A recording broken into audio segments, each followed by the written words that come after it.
U.S. President Barack Obama welcomed the head of Vietnam's Communist Party to the White House. Administration officials say the move is another step aimed at improving relations with the former adversary. CCTV's Roy Rottenberg joins us from the White House. Roy, a rather unusual visit today. It is, Asya. He is not a head of state.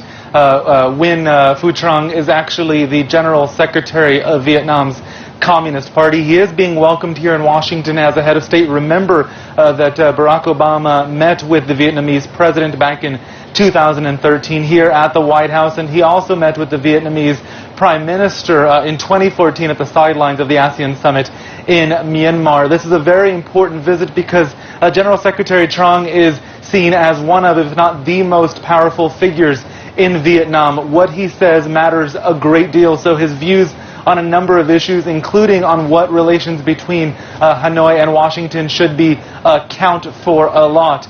We know that the two sides discussed a number of issues. There are, of course, differences between the two countries, but both leaders emphasized that they are keen to work together.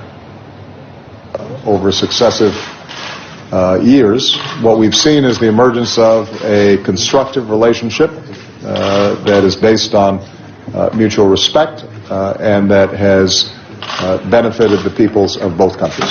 Chúng tôi cũng trao đổi về những vấn đề. In a constructive and candid manner, we also discussed our differences and the way forward, including the Trans-Pacific Partnership, the TPP, as well as the human rights issues.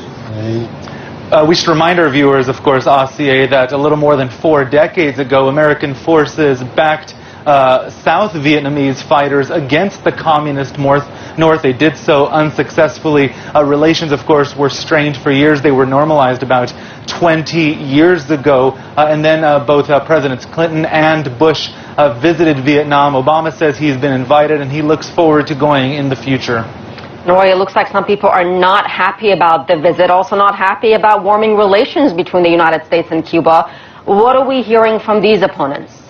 Yeah, you mentioned Cuba there. Remember last week Obama announced that he would be opening an embassy in Havana for the United States. That's, of course, controversial, as is the decision to improve relations between the U.S. and Vietnam, another communist government. We saw some protesters outside of the White House today. Most of them were Vietnamese Americans who were angered over what they say is basically a capitulation to the Vietnamese government there. They said they haven't made enough improvements on issues like human rights, and they'd like to see the White House use economic pressure to force leaders like Trong and the President and Prime Minister to change their ways on those issues.